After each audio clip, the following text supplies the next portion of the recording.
welcome back to another Music Maker guitar video. Josh here, as always, at your service. I'm just popping on today to say thank you to everybody who came out over the weekend. I got a chance to play with 3 amazing bands over 3 amazing days. Friday was Mike, Frank, and Friends at MusicFest. We got to play on this awesome, super iconic looking stage for that. I'm going to get some footage of that from actually the cable TV station, and we'll share some of that here. But most of that's going to be on the Mike Frank channel, so go follow that. Then Saturday, I got to smack my drums a little bit, play with Blue Hearts Revelry. Kind of went a little punk rock, and it was a good feeling night. So that was fun. And then yesterday, Sunday, did our second Cream Team show with a different lineup. So we did, it's me and Bob, the bass player, are kind of the nucleus of that band, if you will. And we had, instead of Lou and Tony, an all instrumental this time, we did some singing, and we had Jay Lapp on guitar and Dan Gonzalez on drums. That was fantastic, super fun, and I think we're all going to be doing some more music making together. We just got to figure out when. These have all been kind of just random family events so far for the Cream Team, so means I guess we have to start making an effort. But I guess it's time. That's a good thing, you know. But that said, I'm going to keep it kind of short for today. I did want to talk about this Telecaster, because I've been playing this Telecaster with the wireless system pretty much kind of like raw for most of the guitar gigs, and I love my other guitars. I'm going to have to bust some of those other guitars out over this week for other gigs and just, you know, for everything else. But there's a reason that I chose this guitar over the last couple of days, and something that I try to do as a guitar player, I think this is a good thing for any guitar player who owns at least 1 or 2 different kinds of guitars to do, is to examine, like, if you have another guitar player in your band, what kind of guitar do they have, and try to actually, like, do the opposite of that. And here's what happens. We talk about, like, in mixing and production, right? Like, when you have like a stereo image, right? That's basically when you have 2 people playing the same part at the same time. It makes it a little bit stronger.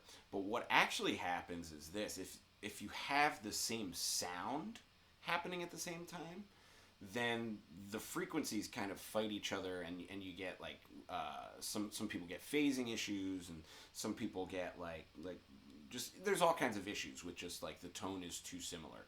So if, for instance, you have 2 Stratocasters playing through twin reverbs on a recording, the mix engineer is actually going to EQ them differently so that they stand out. You know what I mean?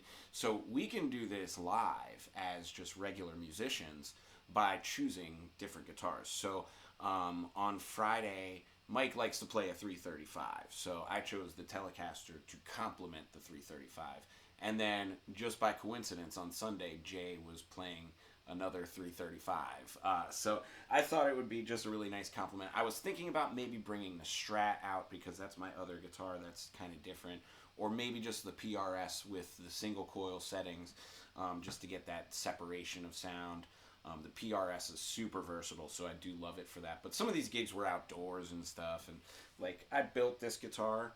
It's not like a factory thing, so I feel a little safer making tweaks if I need to, because of like a weather adjustment or whatever.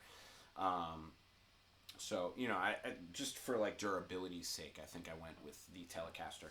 But there's something else that's really awesome about playing a Telecaster in a live band, especially when you're the only Telecaster player in that band, which is this: if you have a specific Telecaster-y kind of Telecaster, and I mean, what I mean by that is brass saddles, so you get a little bit of a more twang out of it, and then pickups that are actually specifically Telecaster pickups. Mine are StewMac 50s spec pickups. I actually, if you followed this channel, you know this guitar was a Squier Telecaster that I've Frankensteined with mostly Warmoth parts and stuff. But these are really, really specifically the 50s spec, because when Leo Fender first invented these guitars, there was a steel plate under this. He took that from lap steel, and there's something that's kind of special that happens when you use that, when you tap into that in your band, which is, you know, it's really twangy. It's kind of a bite. It's got really like a big bite to it.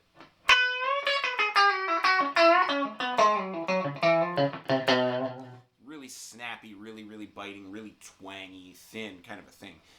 And by itself, not huge, personally, not a huge fan of it by itself. But when you mix it in with the band, it really sits like nicely on top, kind of like a piccolo in a band or something. You know what I mean? So for me, Telecaster, a lot of the time, even over the Paul Reed Smith, gets my choice. And, you know, there's probably something to be said for the fact that I built this guitar, so there's a little something extra personal about it, and I do love that. But I think the main thing is the sonic characteristic. For me, I really, like when I'm playing lines, I want them to sit on top of the bed of music. And when I'm playing rhythm guitar, I want those parts to sing out. And this back pickup is really pretty sweet. It's really, really got a sweetness to it. That's I don't find in a lot of other back pickups. It's just a different thing, you know what I mean? And back pickup is almost always my preferred pickup, but it's definitely a different vibe than a Stratocaster. Still got that snap to it. Kind of like a little percussive thing, like a tambourine, almost.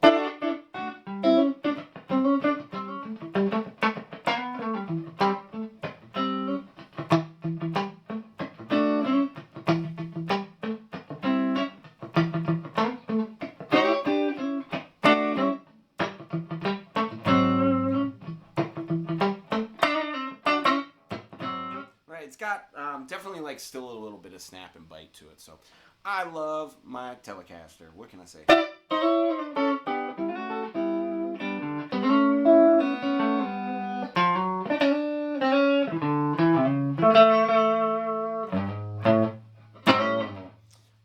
So anyways, probably going to be the last video for this for a little while that I'm playing this one, because I got to get used to some of the other guitars for the other gigs that I'm playing. Like I said, I am going to be at MusicFest, Lost Tavern, on Wednesday with Rich Jeffries. That is the 10th of August.